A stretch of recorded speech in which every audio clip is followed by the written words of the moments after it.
Hello, Dog TV. Joe Myers here, back with another Dog TV chat.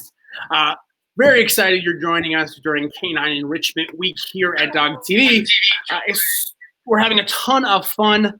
Thank you all to who joined us yesterday for our chat. And so I'm so excited for our chat today. Yesterday's chat was Dogtopia, talking about social enrichment, your dog's best friend. Today we're talking about mental enrichment. Is your dog an Einstein? How can they become smarter, better, well-behaved dogs? I want to encourage you all to head over to dogtv.com/canine enrichment to sign up for our giveaways. If you're not a Dog TV subscriber, to get a free month of Dog TV, head over there and to our amazing partners.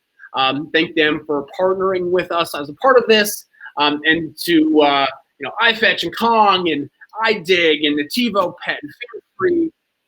Crazy partnerships over there, crazy fun things to give away. So enter over there, head over to dogtv.com/canine enrichment to get a lot of those prizes and to try out Dog TV for yourself.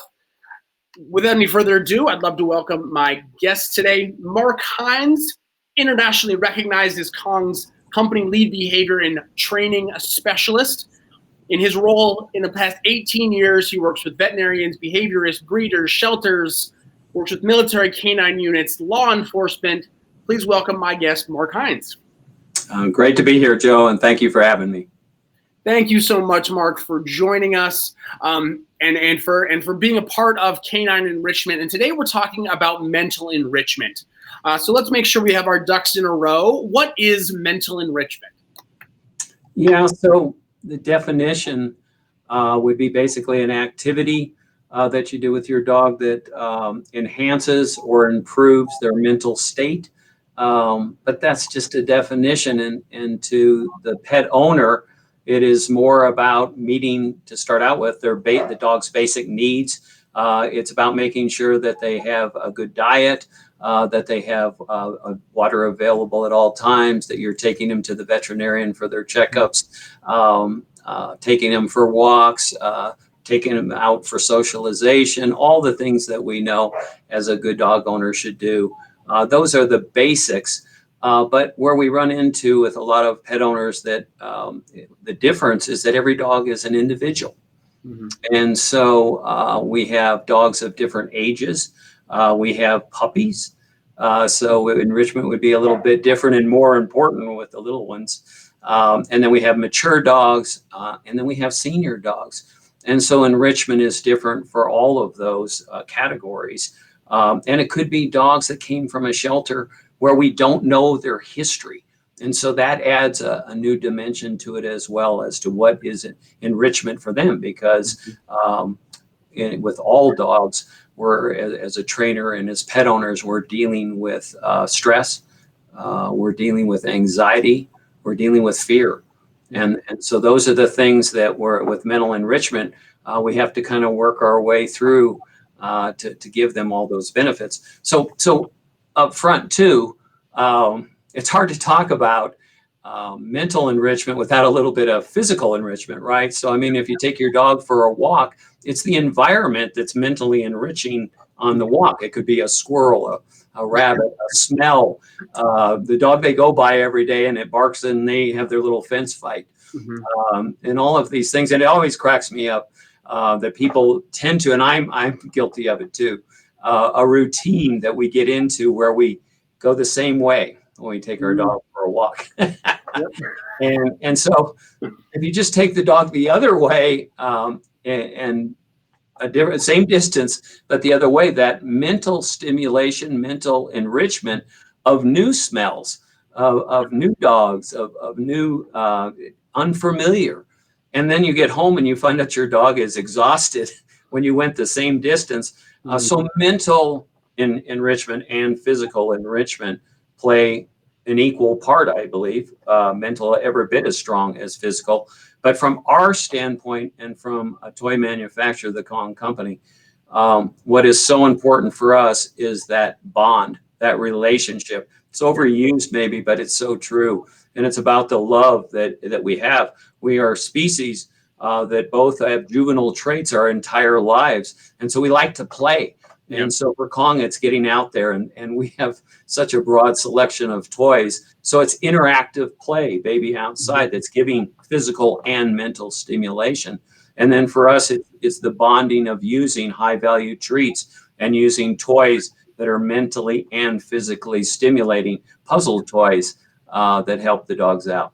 Certainly, yeah. For dogs, they can't really sit at a desk and read a book or do a Sudoku puzzle. And so they certainly need the physical aspect on top of that. And I know a lot of pet parents today, especially, they're home all day long with their dog. Morning, night, some people are starting to head back out into the world, and some people never stopped. Isn't that enough mental enrichment? You're with mom and dad, you're walking around with them, you're hearing them talking. Isn't that enough? Yeah, it's again, it would be the individual dog. If you have a couch potato, an older dog that maybe doesn't need a lot of mental enrichment, they're pretty solid in where they're at and happy. Yeah. But no, it's not enough. And while this time, and God only knows, most of us in one way or another have had to spend more time at home. That's a good thing, and spend time with our families. But while we're doing that, I have something if I'd like to share with you about a Kong routine. We call it Kong time, and it's something that I think will put more value on why do you stuff a Kong, and what is the meaning behind putting peanut butter. And we don't want to just put peanut butter. I think too many people, as I travel along, and I miss not being at conferences and training fields. But when I'm in an airplane, sometimes people will ask me, well, what do you do? And I say, I work for Kong. And they'll be like, oh, it's that toy, that snowman shape that you put peanut butter in. And I smile, but I also cringe because I know people take it home and they put peanut butter in and they do it a couple of times. And then they're like, why am I doing this? and what good is it? And my dog doesn't pay attention maybe to a toy afterwards. So if I could, do you mind if I tell you about a routine that we want to? Please, yeah. Love to. I'm a guilty Kong peanut butter. I don't know, but yeah, please tell us. Good. So to start out with, we would like to take a Kong, and everything's going to be during quiet time. In other words, we would take a mental and physically stimulating toy, put food in it, set it down, and away you go. But without meaning behind it, without having a purpose for that, we get lost in actually what is the benefit of it. So if we start out by putting our dog, I always like a dog on a mat. It defines an area. It's a safe place the dog can go to. And we develop this routine where we relax. And at first, not just giving them the Kong, but to hold the Kong and put something in it that's easy to get out, to lick out, maybe something of really high value, a high value treat. And then sit, try and put your dog on a down, could be a sit, and then just let them lick at the Kong and enjoy. And while they're doing that, we're quietly praising them. Maybe we can get them 2 down, and then maybe we start to brush them a little. We have our Zoom groom that's a rubber fingers that feels good, but it could be whatever. But it's really building this relationship with you holding the Kong. It's something very personal. And again, relax. This is fun. This isn't work. And so what we're telling you is something that can be so easy for the pet owner. And it's something I get a kick. I've really gotten into these wipes at home, these like hypoallergenic wipes. I have an outside, I have a German Shepherd. Sometimes my wife calls a German Shedder. But I'm always with this routine. I'm trying to do things where maybe I can put hands on, be a part of this relationship. But I'm building this again at a certain time. Dogs tend to have their little wristwatches. They know, but I want to do it at the same time. And I want to do it when no one's getting the car keys. No one's getting their coat. This is no cues that anything's happening, but they're having this wonderful time with you. And then over a short period of time, you start to maybe just leave the Kong on the mat. And this is very important. To start out with any toy that is a food dispenser, one of the most important things is that they win. Call it winning with your dog. They have to be successful in what they're trying to get out of the Kong. Now, it's certainly great over time, and as we become dog Kong experts of stuffing toys and making it a little frustrating for the dogs to get things out. But if they walk away from a toy and that treat is still in there, then we've gone astray. We have to have the dog win. So it really depends on the dog too. Some here at Kong, if you can only imagine, we have some true professionals here. Yeah, dogs that can do anything, any toy, and they do it with ease. And in fact, we've made some toys and we let them try it. We're like, boy, it looks good. And then we produce the toy and people are like, my dogs can't get anything out of it. And so we got to be careful because they're so good. But this routine that you develop can help you so much for things, separation anxiety. You may have a storm coming in and you've conditioned a response. We know in dogs, if we repeat this behavior over and over, and it's all good time. Also, quietly praising your dog when they're on a mat, not getting them excited, but quietly praising your dogs is very important. Because why? Because they'll repeat those behaviors. And so important to use. I'll give you another example of it, and that would be when you're going to the veterinarian. 38%, I think it is, of people are scared to go to the vet, or their dogs are really scared and it scares them. We like to think that we're working on right now with this Kong time routine that there will be a new generation of puppies that won't be afraid to go to the vet, and also using the wonderful suggestions in the program, that the Fear-Free program with Dr. Marty Becker, Mikhail, that I know you work with too. Wonderful, and we are a part of that.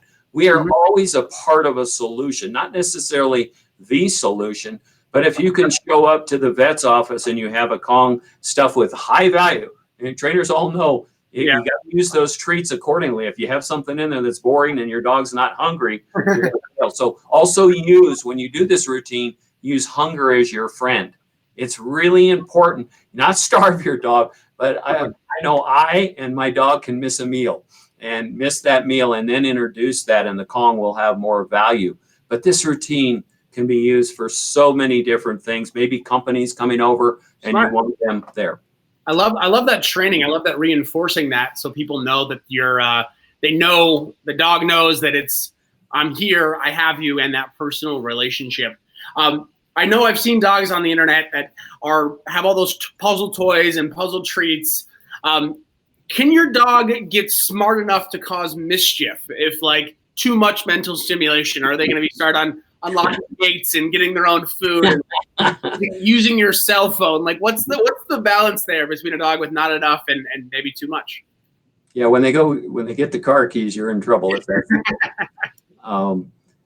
that's one that varies so much. I mean, I like the description. Some dogs are like people. Some people are really good in English, and they excel.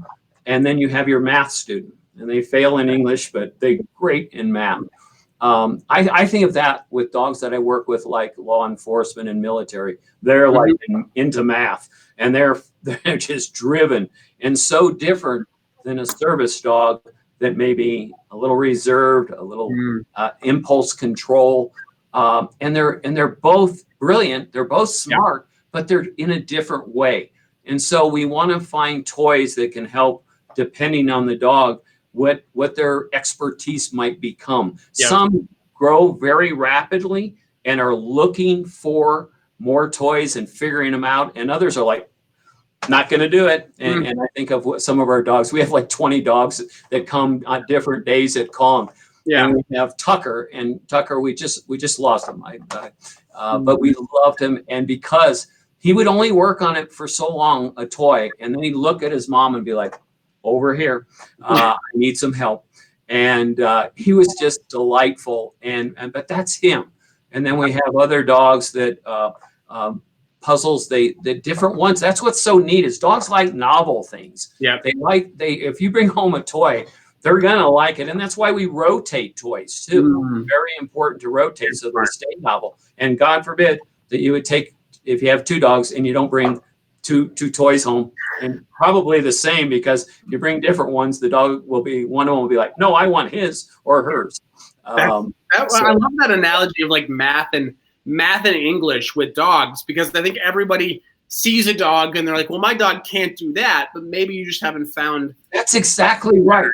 That's exactly right. And that's a very important point, because we have people that are willing to work with their dogs. And in particular, I'll use puppies as an example. And they go to their class and they're like, sit, and they're like down, and the dog's looking at you, and so you keep working. And in the second class, you're starting, oh, he sat, he's doing better, he's doing good. And we work on that. Yep. Sometimes with toys, somebody will take a toy home and they think that the toy is going to work or it's not going to work. And they use it one time, and then they write us a letter. And it's so funny. I say they write me, but they write, I am so disappointed. I thought this was a good toy and my dog hated it. And I feel so terrible for him.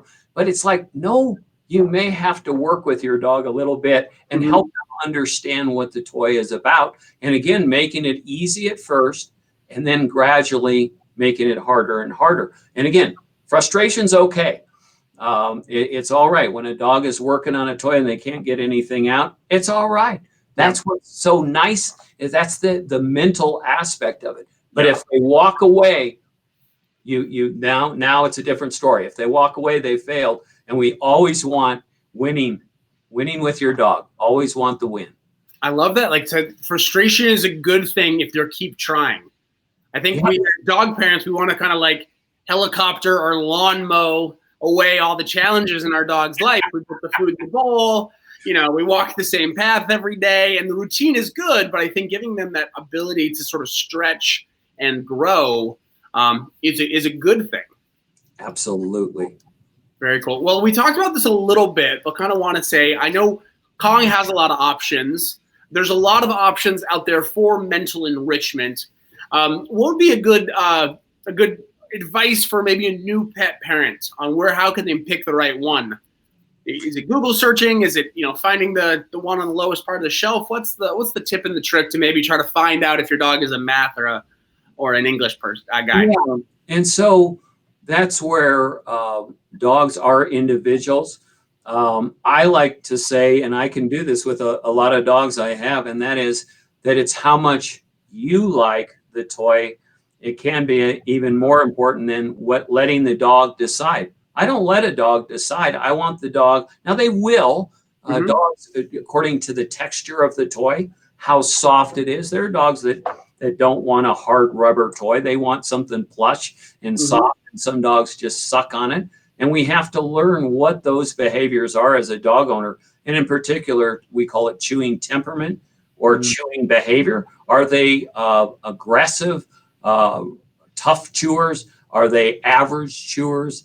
Or are they mellow, mild chewers that just everything's fun and plush toys is their favorite? They want to sleep with them. They want to do all these things. So you as a dog owner need to find out not only what your dog likes, but how you introduce it, and that you engage with your dog and that you're part of it.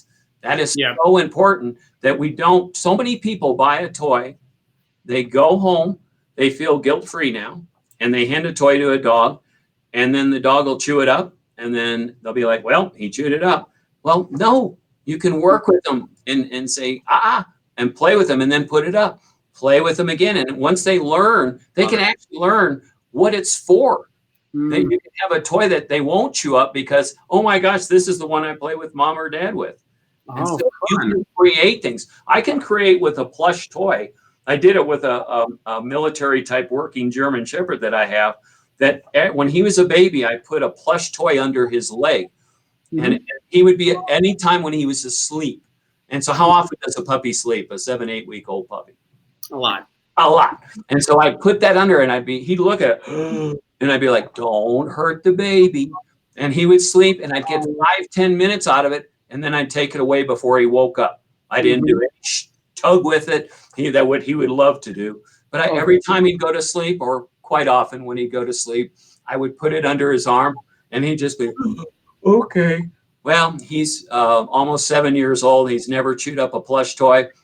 Is that always going to work? No, but it is something that I created a comfort toy that Yeah. he could go to sleep with, just as a toy that I would throw. And if a dog, they'll say, well, he takes it and chews it up. No, retrieve back. Mm-hmm. Don't leave it. Some people will just take a toy. I could take something. I don't know if I have a bouncer, but take a toy that if you leave it with the dog, they're going to chew it up. But if you throw it, retrieve, and then put it up, throw it, retrieve, and have your time. Whoa, do you want to? Oh, let's go and have that fun and do that for 2 weeks and then accidentally leave the toy or be on your cell phone. And you find out that the dog doesn't chew up the toy because the dog, you've created what that toy is for. And you can do that. It works. I love that mental enrichment and creating associations with what the dog's supposed to do sort of allows your dog to be the best behaved dog possible without you having to be, without punishment into place or you being frustrated of like, you're just creating these associations. This is for fun. This is for snuggles. And this is for those stressful times. Well, I know there's a lot of new dog parents out there. Given the coronavirus, given what's happened, given that people are at home, a lot of adoptions are going on. What is your advice for a new dog parent sort of stepping into the world of mental enrichment? Yeah, so at the stores, we have what we call our solutions wheel, and it just has a dog there. And in one area, we would have destructive chewing. We would have separation anxiety. We would have boredom, which usually causes barking and digging. We have crate training. We have, a weight management. So all of these things are why we want to have mental enrichment toys, because they can help with those unwanted, and every dog is going to have something there that it's an unwanted behavior. And again, we want to be proactive, not reactive. So if we start good habits and we start good routines that are beneficial and we've created them, then we can use that. And for the new dog owner, we call them toys as tools for behavior modification. And so have a toy that you can use with your crate introduce. Kongs are great for that. We have 6 different sizes. We have 4 different rubber formulas. You might want to find that right one for your dog. And so that's a great one. You want to get something that the dog interactive to play with. You want to have kind of like your set of toys. You want to have ones that are that maybe they on their own can take out. We have some really neat ones that they go out and they squeak and they can roll them around. And then you have to have your food toys, your food puzzles. And so I'd get a selection of a little bit of this and a little bit of that. And depending on your lifestyle and who you have that you've brought home, your new family member, who she or he is, and enjoy. It's all about having fun. Toys are fun. It's not work. And by the way, we want to be so positive reinforcement with our dogs. This is something we know punishment can be so damaging to a dog. That goes for hardcore military dogs. Things have changed and are much kinder and it works so much better. We want dogs to want to be with us when we're working and they protect our lives. So it's something that a Kong, you want to talk about maybe the original calming piece. Man, we go back 43 years of calming dogs, and to have this wonderful tool to work with. I love that. It seems like it's sort of like apps on your phone. Like you pick the right app in the right moment to accomplish what you need with your dog with the different toys. I think a lot of people think, oh, I have a dog, one mental enrichment, they're good. But that's a wonderful sort of look at it. Is having different buckets for the toys, not just all the buckets and all the toys in one bucket, defining their roles. Well, thank you, Mark, so much for joining us. Thank you, Kong, for being part of Mental Enrichment with canineenrichment.com. Head over to the DOGTV blog. There's an article written by the Kong team on simple tips to keep your dog mentally stimulated. There's some really fun things in there, some really fun suggestions. So check out that. Head over to dogtv.com/canine enrichment. To sign up for Dog TV, if you haven't, some home enrichment, some stimulation for you, and head over to concompany.com to check out all the amazing things they're doing. Mark, it's been an absolute pleasure. Thank you so much. Awesome, everybody. Well, thank you so much. Tomorrow, we'll be talking about physical enrichment with the iFetch team. On Thursday, nutritional enrichment. We talked about that a little bit today, but with Nativo Pet. Fear-free. Kong is a big fan of the fear-free model. Sensory enrichment, and then home enrichment with Dog TV on the final day. Well, Mark, absolute pleasure. Please give everybody in your part of the world the best from Dog TV, and we'll certainly talk soon. My pleasure. Thank you. Thanks, Mark.